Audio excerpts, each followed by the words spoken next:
everybody, I'm Elyse Explosion, and I am here today with a year in review video of sorts. As I mentioned in one of my last wrap-ups, Lissa over at Dolljoy Lissa basically issued the challenge to the greater DollyTube sphere to show off their 10 favorite dolls of 2021. And I thought about it, and I'm like, you know what? Let's give this a shot. Let's see how we can do this. I set a couple of rules. Rule number one, they had to be new or recent enough new, like out within the past year or two. They had to be new to me, so I couldn't have bought them secondhand. And number three, I tried really hard to not include multiple dolls from the same lines, but I failed. So, with those stipulations in mind, there are a lot of lines that I don't collect. There are a lot of lines that I'm not a huge fan of. And amusingly, number 10 is from that list. Number 10 is LOL OMG's Moonlight B.B. And I have a lot of qualms with LOL OMG in general. I don't really particularly care for the stylings. I don't usually like the fashions. I am super not a fan of the face-ups. But something about Moonlight B.B. caught my attention. I really liked her outfit, and that was honestly what sold it for me. I liked the fact that they leaned really hard into goth, whereas the rest of their lines are a little bit more, let's say, like clubwear inspired, I get a lot of vibes from. But she is definitively very goth, and I liked the coloring. She's one of the only ones with this dark of a color scheme, and that's why I wanted to include her on the list. Number 9 is the Hairdorables Prom Perfect, Neela. And I am hit or miss with Hairdorables as well. I want them to be better, but I feel like some of their proportions are a little strange. Neela is one of my favorites of the smaller dolls, and that translates well into the, 11-inch fashion doll version. But I think that there are some things that could be done better. The stands are a little strange. The way the face sculpt feels a little flat at times. It's like the side profile's real weird, y'all. This is one of the better ones because she actually has like some character to her face. Her makeup is really nice, and she doesn't look stiff. Like there's motion and interest, and I really like the design of her outfit too. I think that's particularly nice. The boots are weird, but ultimately I like Neela. Logan is not appearing in this film because I don't think he's up to par with Neela, but I really enjoyed this line, and I'd like to see Hairdorables and the Hair Amazings develop a little bit more. I'm starting to get a little worried because I'm not really seeing them on shelves nearly as much as I would like to anymore. But I want good things for the Hairdorables line, and I think Just Play is heading in that direction. They just need to bring it. Number 8 is Rainbow High with Stella Monroe. Controversial choice, I'm sure, because Stella is not a favorite for most people, but she's pink. Basically, any of the second wave Rainbow High could have filled this niche. I just like Stella because she's pink. I love her big fluffy coat. I love the details on her skirt and tube top. I really like her colors. And Rainbow High is, I believe this one she is, yeah, so the reason she's not higher on the list is because she's one of the older bodies that doesn't have the position, the peg for the head. So she can just turn her head left and right, but not up and down or side to side. So I love the articulation in these dolls. I love the styling in these dolls. I do not love the glue in the doll's hair. Obviously, most people probably wash out the gel. I can't style hair to save my life, so I haven't done that. But overall, I feel like Rainbow High, at this point last year, was definitely doing a lot of things that I really liked. And I will get to that a little bit later. Number 7 is a weird choice because a lot of people do not like this line. I do. This is Na Na Na Surprise Teens with Rebel Dare. I do not include her hat because I think the hats are stupid. I know that's part of the gimmick, but I like the concept of a soft doll in like an 11-inch scale, 11-inch format. I really like the design on her. I like the clothing. I love the little like tartan of her jacket. I love that it kind of looks like she's got knuckle tattoos. These dolls do err a little bit on the side of a little too sexy for me, but since they are intended to be older as opposed to the regular Na-Na-Nas, I don't hate it as much. I love the detail in the clothing and MGA in general between Na Na Na and Rainbow High and the OMGs. They do a lot of the old, like, Monster High style details on the clothes. Little buckles, little bits, things that we don't see a lot in as many of the budget lines. Granted, these are not necessarily budget dolls, but I really liked her. I think that it's nice to have the alternative. And I'd like to see more from this line. I know they had a second run not too long ago, but I haven't really done my research into them. So we'll see. Next, number 6 is a latecomer into my collection, but that would be Sweet Treats Sindy. Imported from the UK, I really like these Sindy dolls. I think they're extremely sweet. They have a very sweet face that it's pretty different from what we see here in the US. She definitely looks younger than a lot of the other dolls, but there's a lot more to her. The articulation is great. The little play sets that they come with, obviously I don't really keep those, but the trinkets and stuff that the Sindy dolls come with, I think are an excellent inclusion for the price point that they're at. I think they're about 20 pounds, and that's totally reasonable to me. This particular Sindy makes my list because I love her soft hair. I love the high ponytail. That is not something, like, I don't really see a lot of dolls with their hair up in this particular pattern. And I liked that she had a bit darker of a skin tone.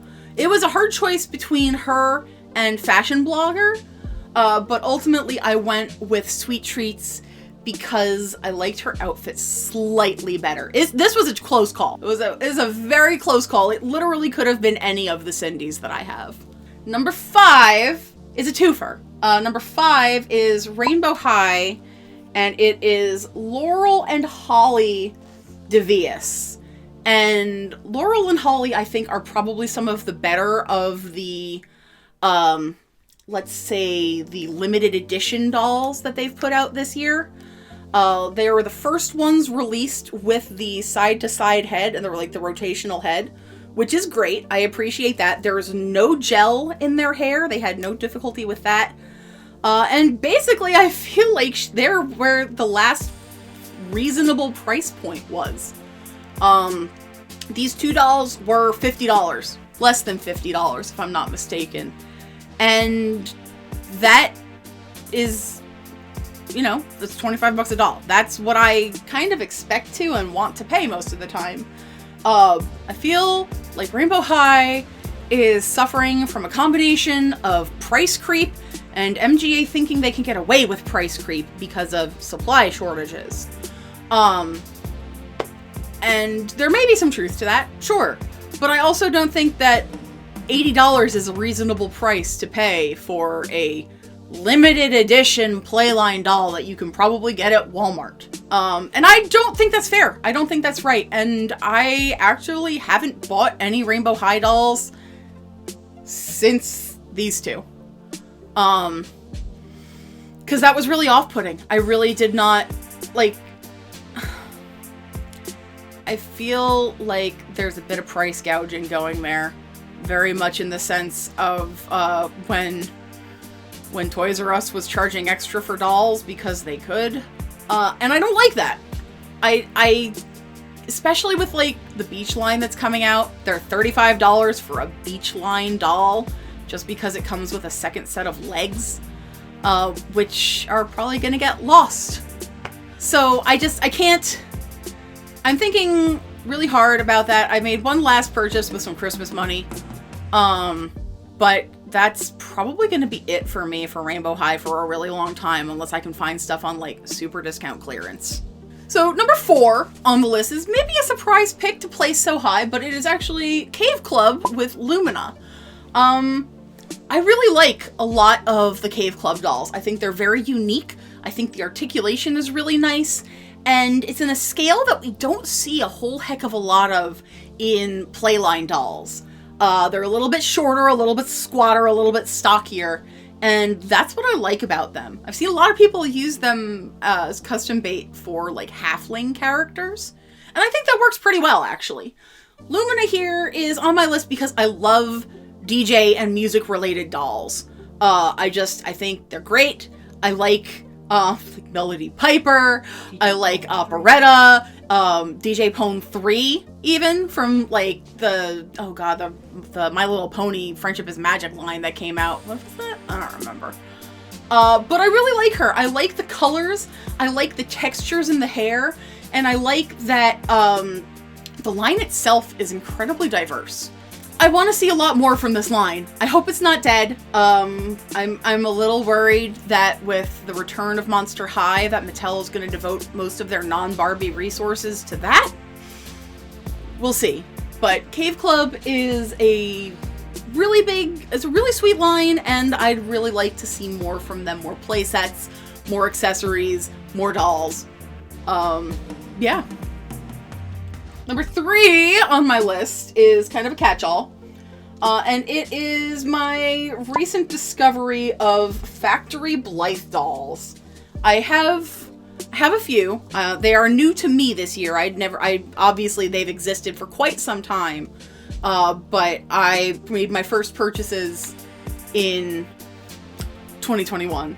So I have little Nicks here, and there's something about the Blythes and the community surrounding them, at least in the spheres that I'm in.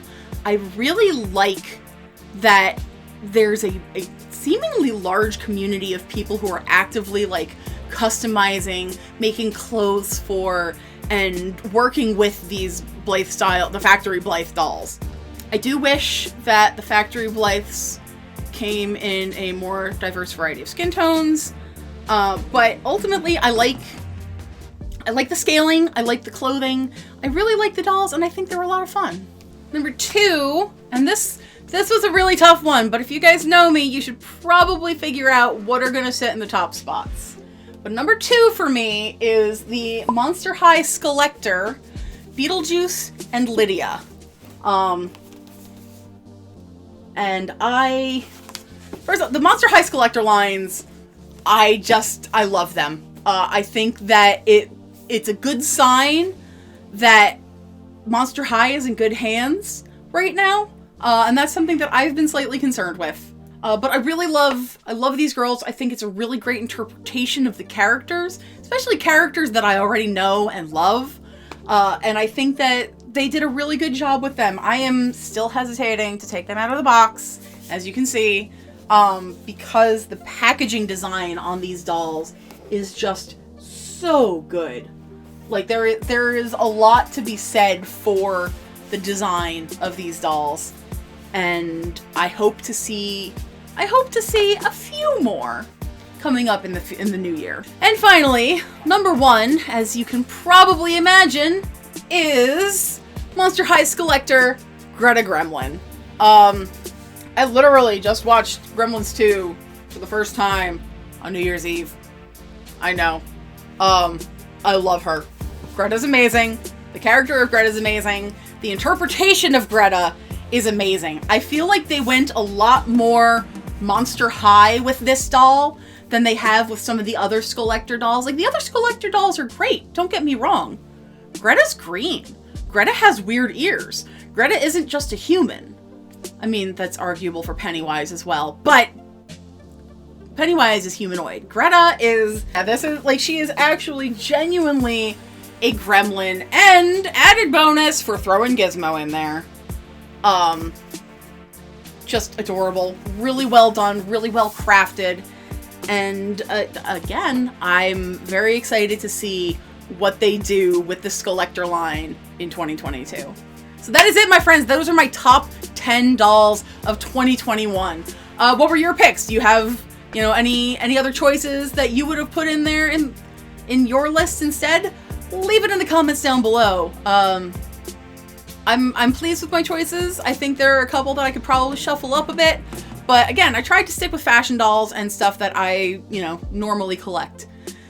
So I think that's going to do it for this video, friends. Everybody, thank you so much for liking, commenting, and subscribing. If you were interested in more videos, you're in luck. I have a whole bunch, and I will link some at the end of this one. Everybody take care, be well, and I will see you in the next video. Later.